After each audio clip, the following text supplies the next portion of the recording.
नमस्कार, मैं हूं विद्यासागर। स्वागत है आप सभी का दिल्ली लाइव में। तो दिल्ली के गांधीनगर इलाके में ईडीएमसी की महिला कर्मचारी की कोरोना से मौत हुई है। मौत के बाद आज सीएम केजरीवाल ने मृतका के परिजनों से मुलाकात की और 1 करोड़ की सम्मान राशि दी। इतना ही नहीं, सीएम केजरीवाल ने घर के एक सदस्य को नौकरी देकर उनके परिवार की हौसला अफजाई की है।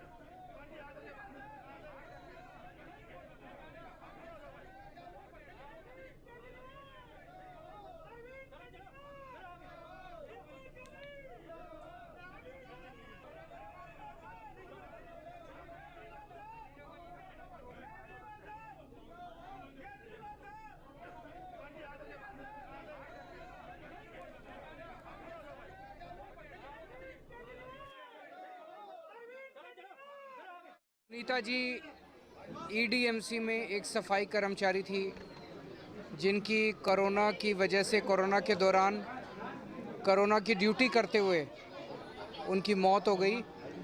लोगों की सेवा करते हुए उन्होंने अपनी जान की बाजी लगा दी। ये उनके हस्बैंड हैं ओमपाल जी। भी मैं उनके पूरे परिवार से मिला और दिल्ली सरकार की तरफ से 1 करोड़ रुपए का हमने उनको चेक दिया है। अभी उनकी जान की कीमत नहीं लगाई जा सकती, लेकिन दिल्ली सरकार की तरफ से हम उनको ये एक तरह से मदद दे रहे हैं। मैं भगवान से प्रार्थना करता हूँ उनकी आत्मा को शांति मिले और मैंने उनको आश्वासन दिया है कि और भी जिस भी तरह की मदद उनको ज़रूरत होगी, दिल्ली सरकार हमेशा उनके साथ है। वह कृषि कानून वापसी बिल पर लोकसभा और राज्यसभा दोनों की मुहर लग गई है, लेकिन एमएसपी पर बात अभी भी नहीं बन पाई है। और इसी मुद्दे पर कांग्रेस सांसद गुरजीत सिंह औजला से हमारे संवाददाता ने खास बातचीत की है। बातचीत करने के लिए कांग्रेस सांसद गुरजीत सिंह जी हैं। सर, आज क्या कुछ कहेंगे सर? तीनों जो कृषि कानून की वापसी है वो राज्यसभा और लोकसभा दोनों जगह से बिल पास हो गया। कृषि कानून वापसी बिल, देखो, वो जो बिल पास हुआ है वो सरकार भाग गई है एकदम बिल लाकर, क्योंकि मेजोरिटी उनके पास है। किसी ने अपोज नहीं किया। हम तो मांग रहे हैं कि डिस्कशन हो। हम कल से कह रहे हैं, हर बात कह रहे हैं कि सरकार डिस्कशन करे, बिल क्यों लेकर आए, क्यों लाकर ज़रूरत पड़ी आपको बिल लाने की। 1 साल लोगों को संघर्ष करना पड़ा, आप कहाँ सोए पड़े थे उस समय? उसकी बात क्यों नहीं सुनी? लेकिन प्रधानमंत्री जी ने अनाउंस किया और आप लेके आए हो। चर्चा करो इसके ऊपर, पता चले पूरे देश को, एक रिकॉर्ड बने कि वहाँ क्यों, किसने क्या कहा है, विपक्ष ने क्या कहा है, पक्ष ने क्या कहा। देश जाने, देश जानना चाहता है। चाहे प्रधानमंत्री जी कहते हैं ना, कुछ ही किसान थे जिनको हम समझा नहीं पा रहे, तो प्रधानमंत्री वहाँ पार्लियामेंट में आके बोलते, लेकिन वहाँ से पूरी तरह भाग चुके हैं और विपक्ष का जवाब नहीं दिया। और हम लोग अपनी सीट पे बैठे हुए जवाब मांग रहे थे। कुछ लोग वाईएसआर के आए हैं, वो कभी भी उन्होंने हमारे साथ एग्रीकल्चर में समर्थन नहीं किया हमारा।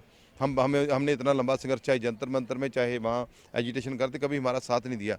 लेकिन इस मुद्दे के ऊपर आकर वो वहाँ 4 आदमी हंगामा करने लगे, तो ये बोले हाउस आउट ऑफ रिजर्व है। जब लास्ट सेशन था तो सारे बिल पास किए। हम 100 सांसद बेल में रहते थे, तब तो कभी किसी ने हाउस रिजर्व नहीं किया।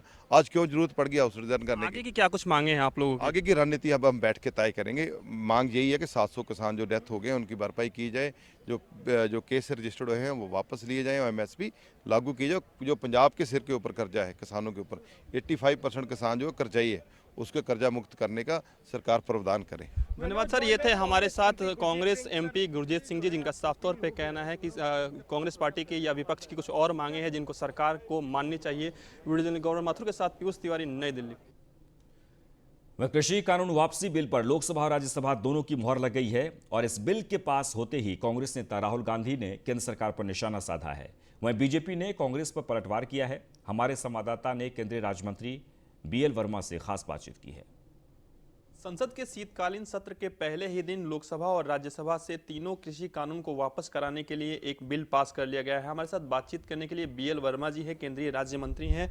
सर, सबसे पहले इस कदम को किस तरीके से देखते हैं? प्रधानमंत्री ने राष्ट्र के नाम संबोधन में कहा था कि संवैधानिक प्रक्रिया शुरू हो जाएगी। आज जो बिल है वो पास हो गया है कृषि कानूनों को वापस कराने के लिए। माननीय प्रधानमंत्री जी मोदी जी जो कहते हैं वो करते हैं, और उन्होंने जो बाहर बोला था आज संसद में करके दिखा दिया।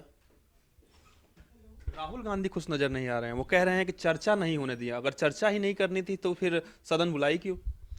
राहुल गांधी जी कभी खुश नजर आ ही नहीं सकते, क्योंकि उनको न अपने पर भरोसा है, न अपनी पार्टी पर भरोसा है, और न देश की जनता पर भरोसा है। जब तक कह रहे थे कि ये बिल वापस हो, बिल वापस होने की बात माननीय मोदी जी ने कही, तब खुश नहीं हुए। और जब संसद में उन बिलों के लिए पास जो हमने हुए तो रद्द करने के लिए आज हमने किया, उस पर खुश नहीं हुए।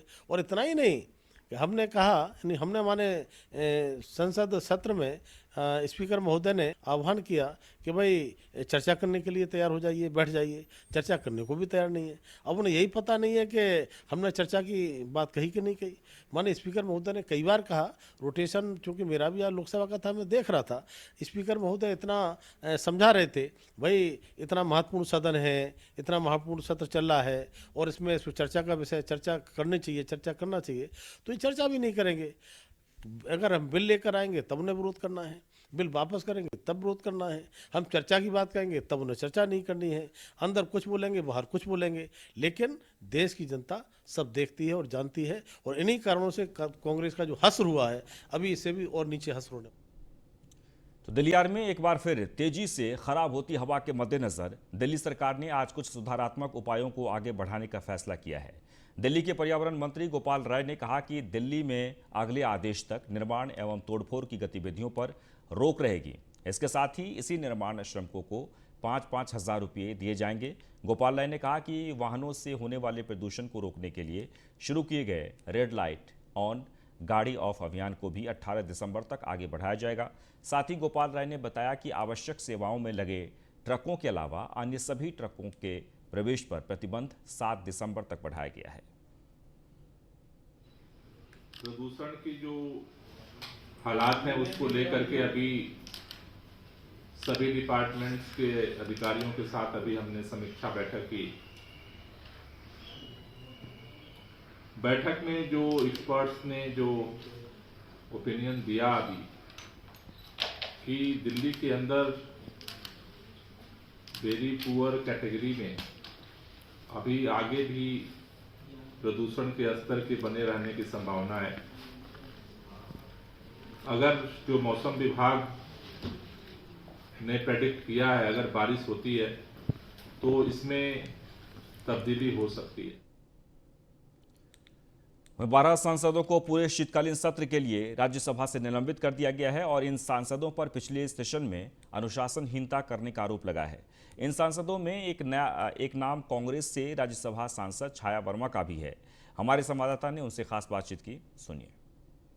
शीतकालीन सत्र का आज पहला दिन था और आज दोनों सदनों से तीनों कृषि कानून के वापसी के एक बिल को मंजूरी मिल चुकी है। हमारे साथ बातचीत करने के लिए छाया वर्मा जी हैं। छाया वर्मा जी इसलिए भी महत्वपूर्ण हो जाती है क्योंकि करीब करीब 12 सांसदों को निलंबित किया गया है इस सत्र में। छाया जी, सबसे पहला सवाल, आप लोगों को निलंबित किया गया। कानून बोले ना, आपने कृषि कानून की बात की है। पिछले दिनों कृषि कानून को किस तरह से इन्होंने दादागिरी करके, प्रजातंत्र की हत्या करके उस बिल को पास किया, ना कहीं चर्चा किए ना कुछ नहीं। उसका परिणाम क्या हुआ? 1.5 साल तक किसान, पूरे भारत के किसान, न केवल दिल्ली न केवल पंजाब बल्कि सभी राज्यों के किसान आके धरने पे बैठे। 900 लगभग 900 किसानों की ने अपनी शहादत दी। आज उसी बिल को फिर वापस कर दिए, तो उन किसानों का क्या जिन्होंने अपनी शहादत दी? और आपने उस समय भी चर्चा नहीं कराया। आपकी कृषि मंत्री तत्काल इस्तीफा दी, आज भी आपने चर्चा नहीं कराया और बिना चर्चा किए एक सिरे से आपकी बहुमत है। इसका क्या मतलब? आप तानाशाही हो जाएंगे। आप पूरी तरह से तानाशाही सरकार की तरह रिएक्शन कर रहे हैं, पूरी तरह से प्रजातंत्र की आप हत्या कर रहे हैं। 12 लोगों को सस्पेंड किया गया है, इसमें आपका भी नाम है, क्या कुछ कहेंगे? निश्चित रूप से आप सभी ने सुना, मैंने भी सुना कि मुझे सस्पेंड कर दिया गया है। मैं स्वयं सदन में थी।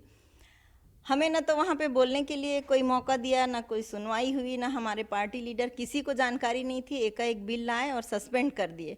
और सस्पेंड करने वालों में किनका किनका नाम है आप स्वयं देख सकते हैं। उसमें तो कुछ ऐसे लोग हैं जो अपने चेयर पे बैठ के भी हल्ला नहीं किए होंगे, मैं नाम नहीं लेना चाहूँगी। और कुछ ऐसे लोग हैं जो टेबल में चढ़ के माइक तोड़े, फाइल फेंके, बहुत रिएक्शन रहा उनका, उनको सस्पेंड नहीं किया गया। क्या वहाँ पे चुनाव है, वो हीरो बन जाएंगे इसलिए उनको सस्पेंड नहीं किया? मैं तो ज़मीन से जुड़ी हुई कार्यकर्ता हूँ और संघर्ष करके यहाँ तक पहुँची हूँ। आगे भी मैं संघर्ष करते रहूँगी।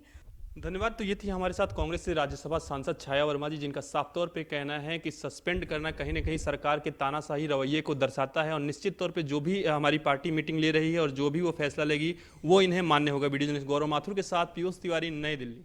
पूर्वी दिल्ली नगर निगम में आज विशेष सदन बुलाया गया, जिसमें पिछले सदन में निलंबित हुए आप पार्षदों को बैठने की अनुमति नहीं मिली, जिसके बाद देखते ही देखते हंगामा बढ़ गया। लेकिन फिर भी सदन में आप पार्षदों को दाखिल नहीं होने दिया गया। इतना ही नहीं, बीजेपी पार्षद मीडिया को लेकर विवादित बयान भी दिया। हालांकि मेयर श्याम सुंदर अग्रवाल ने सदन की कार्रवाई से इन शब्दों को हटाने की बात कही।